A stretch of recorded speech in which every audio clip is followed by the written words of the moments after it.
আমাদের ভালোবাসার সম্পর্কের বয়স যখন ১.৫ বছর, তখন জানতে পারি সে বিবাহিত। আমাদের পরিচয় হয় অনলাইন থেকে। সে ছিল বিবাহিত আর আমি ছিলাম অবিবাহিত। সে যে বিবাহিত ছিল সেটা আমি জানতাম না। আমার পরিবার আমাকে বিয়ে দেওয়ার জন্য উঠে পড়ে লেগেছে। আমার যে বিয়ের কথাবার্তা চলতেছে সেই কথাটা আমি আমার ভালোবাসার মানুষটাকে জানাই। সে আমাকে তখন বলে সে নাকি আমাকে পালিয়ে বিয়ে করবে। তখনও আমি জানি না সে যে বিবাহিত। দেখতে দেখতে আরো ২ মাস কেটে যায়, আর আমিও তার প্রতি এতটা আসক্ত হয়ে গিয়েছি যে তার কথা ছাড়া আমার কোনো কিছুই ভালো লাগে না। সে আমাকে যাই বলে আমি তার সব কথাই শুনি। তার কথাগুলো শুনতেও আমার খুব ভালো লাগতো।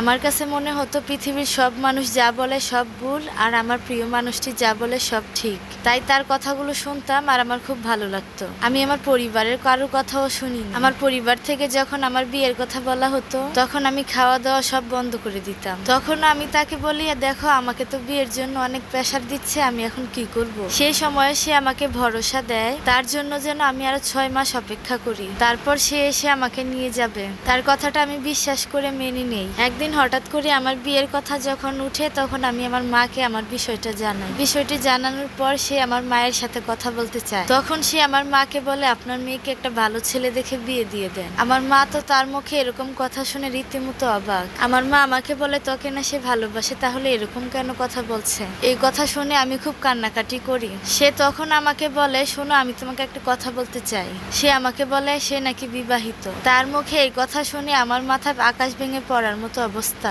আপু বিশ্বাস করো, আমি এরকম ভাবে কান্না করেছি, আমার মনে হয়নি যে আমি কান্না করতে করতে আর বাঁচবো। আমার কান্না দেখে আমার মাও আমার সাথে অনেক কান্না করেছে। আমি এতটাই ডিপ্রেশনে চলে গেছিলাম যে আমি অনেকবার মরার জন্য গিয়েও আমি মা বাবার কথা মনে করে ফিরে এসেছি। তাকে আমি এতটাই ভালোবাসতাম যে তার এসব কথা জানার পরও আমি তার সাথে আবার ফোনে কথা বলতাম। তাকে আমি যখন বলি, দেখো আমার মা বাবা আমাকে ভালো ছেলে দেখে বিয়ে দিয়ে দিবে, তখন সে আমাকে অনেক বকাবাজ্য করতো, অনেক গালাগালি করতো।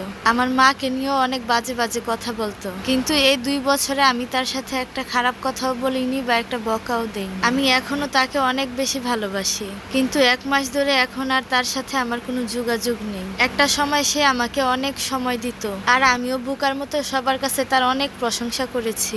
সে যে আমাকে ঠিক কতটা ভালোবাসে। আপু সবার উদ্দেশ্যে একটা কথাই বলতে চাই, আমার মতো যেন কেউ এরকম বিশ্বাস করে ঠকে না যায়, সেজন্য আমার জীবনের গল্পটা শেয়ার করলাম। আসলে কাউকে এতটা বিশ্বাস এবং এতটা ভালোবাসা উচিত না। বেশি ভালোবাসলে এবং বিশ্বাস করলে ধোঁকা ছাড়া আর কিছুই দেয় না।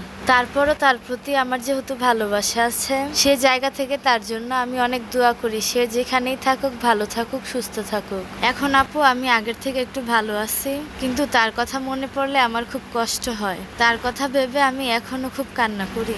এখন আমার কি করা উচিত আপনারাই কমেন্টে বলে যান। এটা একটা আপুর জীবনের গল্প। বিবাড়িয়া থেকে মাহিয়া ইসলাম এই গল্পটি লিখে পাঠিয়েছেন। ভিডিওটি যদি ভালো লাগে অবশ্যই লাইক, কমেন্ট, শেয়ার করবেন এবং আপনাদের জীবনের গল্প আমার সাথে শেয়ার করতে পারেন। জীবনের বাস্তব ঘটনাগুলো দেখতে হলে, জানতে হলে আমার পেজটি ফলো দিয়ে রাখুন। সবাই ভালো থাকবেন। এই পর্যন্তই। আল্লাহ হাফেজ।